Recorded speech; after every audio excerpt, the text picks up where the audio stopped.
Vancouver's homelessness is spiraling out of control, becoming one of the most serious social crises the city faces. But the root of the problem is not simply a lack of housing.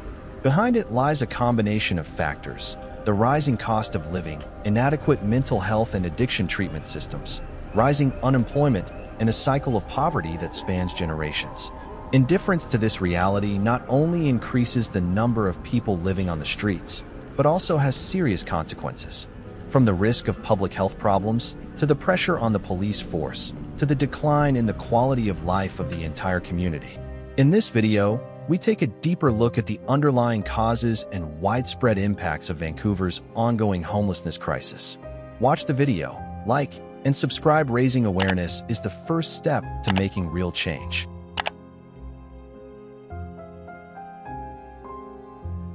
Overview of homelessness in Vancouver. Vancouver's homelessness crisis has reached alarming proportions. According to an official survey in 2023, the city has at least 2,420 homeless people, of whom 605 live on the streets without shelter. However, unofficial estimates for 2024 suggest the situation is much more dire at around 4,094 people, suggesting that official reporting is underestimating the reality. This disparity raises serious questions about the city's ability to accurately measure and respond to the crisis. One of the major challenges is the lack of comprehensive and reliable data for 2024 and 2025. Without accurate and up-to-date figures, policymakers and aid agencies struggle to assess the true scale of the problem. As a result, solutions are less effective and focused. The lack of information only makes relief efforts more fragmented and underwhelming. This situation is not unique to Vancouver. It reflects a crisis spreading across Canada's major cities where the cost of living is soaring and social services are lacking, and the gap between rich and poor is widening, leaving thousands homeless. Given the reality that is unfolding every day, the question is, what are we really doing to address the root causes of homelessness in Vancouver? And what else can be done to help those who are homeless? Share your thoughts in the comments, because every honest conversation can be the starting point for real change.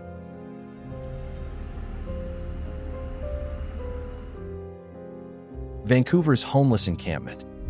When it comes to homelessness in Vancouver, it is impossible not to mention the Downtown Eastside, the area considered the epicenter of the crisis. It is home to the city's highest concentration of homeless people, and is also home to harrowing stories of poverty, addiction, and mental health crises. Thousands live in tents or in emergency shelters. The picture here is chaotic and painful, made even more poignant by the fact that just a few blocks away are prosperous neighborhoods that highlight the deep inequalities that exist in Vancouver. To the West End, a well-known and peaceful neighborhood close to Stanley Park and English Bay, is also seeing a spike in homelessness. This situation has many residents and visitors worried, as their sense of safety and quality of life are affected. The changes in the West End are a clear example of how homelessness is no longer confined to traditionally poor areas, but is creeping into places once considered isolated from social distress. In East Vancouver, especially around Strathcona Park, tent encampments are popping up, reflecting a steady increase in the number of people living outdoors. Although not centrally located, the area is struggling with a lack of affordable housing and support services, leading to scenes of public parks becoming makeshift shelters. This expansion shows that the crisis is no longer local, but is spreading horizontally across the city, forcing managers to reconsider appropriate action strategies for each area with different population characteristics and resources.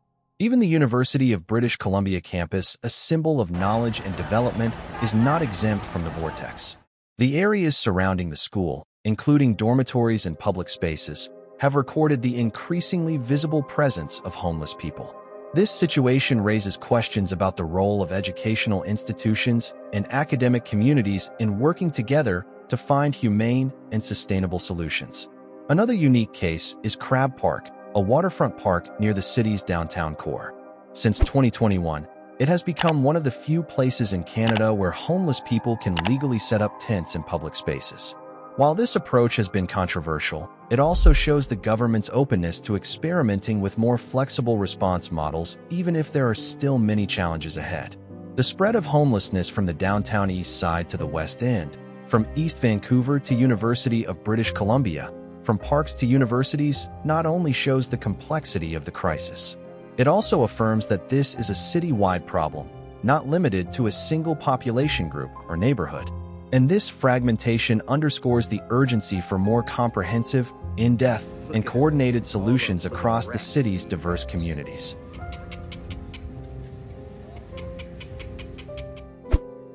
Social and health problems arise. Vancouver's homelessness crisis is more than just a housing problem, it's a growing public health disaster. In recent years, the city has seen a worrying rise in infectious diseases and health complications among its homeless community. Without access to clean toilets, safe water, or basic health care, many are forced to live in conditions that make it easy for diseases to spread from tuberculosis to hepatitis C to respiratory infections. These diseases not only affect the individual, but also threaten the health of the broader community, in a context where the local healthcare system is already overwhelmed. When prevention and treatment services are inadequate, an individual health problem quickly becomes a community-wide health crisis. People living quietly on the margins of society under makeshift shelters or on cold sidewalks are suffering a pain that most of society does not see.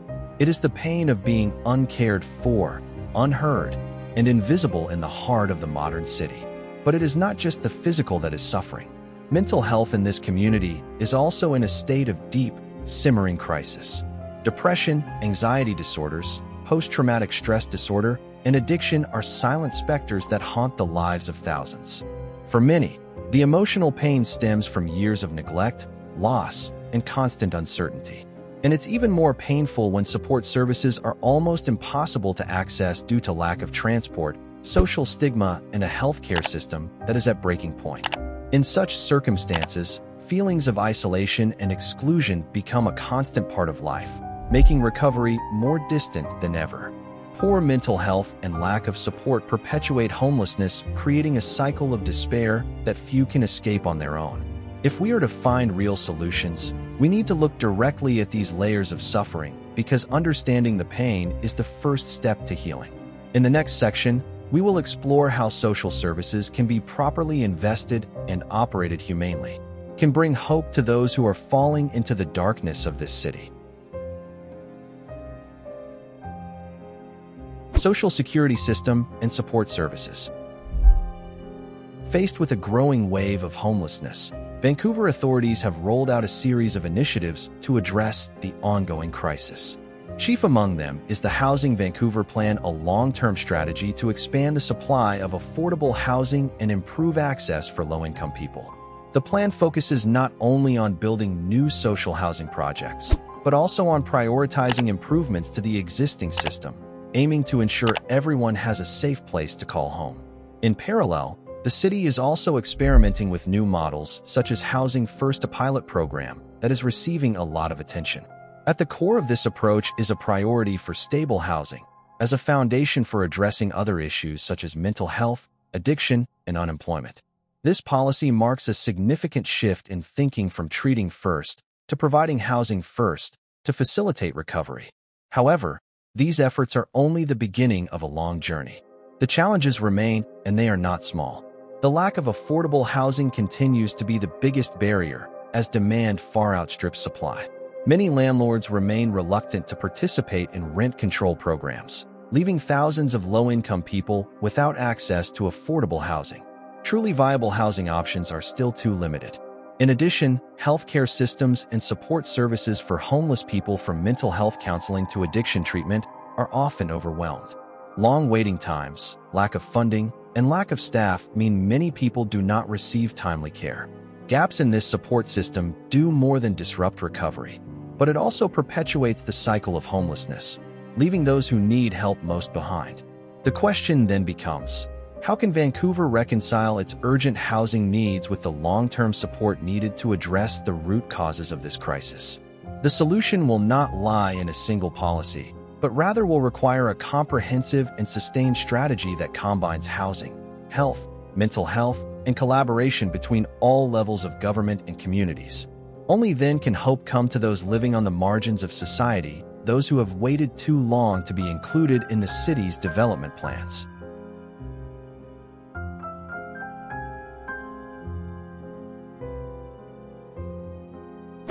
Implemented solutions and remaining challenges. Faced with a growing wave of homelessness, Vancouver has launched a number of initiatives determined to make real change. One prominent effort is the Housing Vancouver program, designed to expand access to affordable housing for residents across the city. Pilot programs like Housing First also show potential. Rather than requiring homeless people to address their personal issues first, the program prioritizes providing stable housing first, followed by ongoing mental health support, addiction treatment, and other social services. This is a humane approach that breaks the cycle of homelessness by providing a solid foundation, a safe home, before any recovery journey can begin. But that's not enough to address the scale and complexity of the crisis. The supply of affordable housing remains woefully inadequate compared to demand, while the cost of living in Vancouver remains prohibitively high. The city's population is growing, but social housing development is failing to keep pace. Despite the availability of emergency shelters and temporary housing, many facilities are overcrowded, and the quality of services from medical care to mental health support falls short of expectations. To truly make a turnaround, Vancouver needs to be more aggressive in rent control, expand affordable housing, and upgrade health, rehabilitation, and long-term social support programs. Only with comprehensive investment in both physical and human infrastructure can the city move closer to a sustainable solution to this crisis. The obstacles facing current initiatives also underscore an uncomfortable truth. Homelessness is not a single phenomenon. Rather, it is the result of many deep-rooted and intertwined causes ranging from income disparity, unemployment, mental illness, to inequality of opportunity. Getting to grips with these roots is imperative if we are to truly end the invisible cycle that has persisted for far too long. Root cause analysis. So what is the real root of Vancouver's homelessness crisis, and where did it start? One of the most obvious causes is skyrocketing housing costs. In a city where the average price of a detached home is $2.8 million USD, owning or even renting a stable roof over your head has become out of reach for most. The so-called home ownership dream is now a privilege reserved for a small group, while thousands of Vancouverites are living paycheck to paycheck, living in a constant state of fear of being evicted or worse, homeless. The question is, how long can a city tolerate this level of inequality? What happens when even middle-class workers can't afford to rent a place to live? Precarious living is no longer the exception, it's becoming the norm. Compounding the problem is a severe lack of mental health and addiction services. Many people living on the streets are struggling with undiagnosed or untreated mental health disorders, along with long-standing addiction problems. Yet support centers are overwhelmed, waiting lists are long, and funding is limited. The fragmented care system leaves the most vulnerable people behind without help, without a place to turn. If a wealthy city like Vancouver can't meet basic mental health needs, what does that say about our real priorities? And poverty and unemployment are the strings that tighten that cycle of despair. For those living on the edge, a small event like a job loss or a sudden increase in bills can push them into homelessness. With no savings, no safety net to fall back on, they're sliding downhill with nothing to hold them back. These are no longer isolated stories. They are a widespread and persistent chain, recurring endlessly in the heart of the modern city. Without confronting and addressing the issues of housing costs, mental health, and economic inequality at their roots, Vancouver's homeless population will continue to grow not just in numbers, but in desperation. We must ask serious questions. Can a city truly thrive when more and more of its citizens are left behind, living on the sidewalks?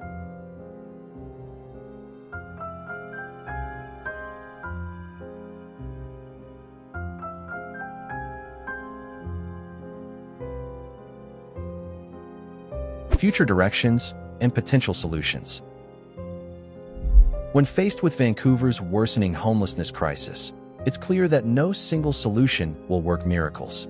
What the city needs is a bold, multifaceted, and comprehensive strategy, one that doesn't shy away from, but instead addresses the three core pillars: housing, health, and jobs. First and foremost, expanding the supply of affordable housing must be a top priority. Vancouver can't rely on long-term plans alone. Immediate action is needed.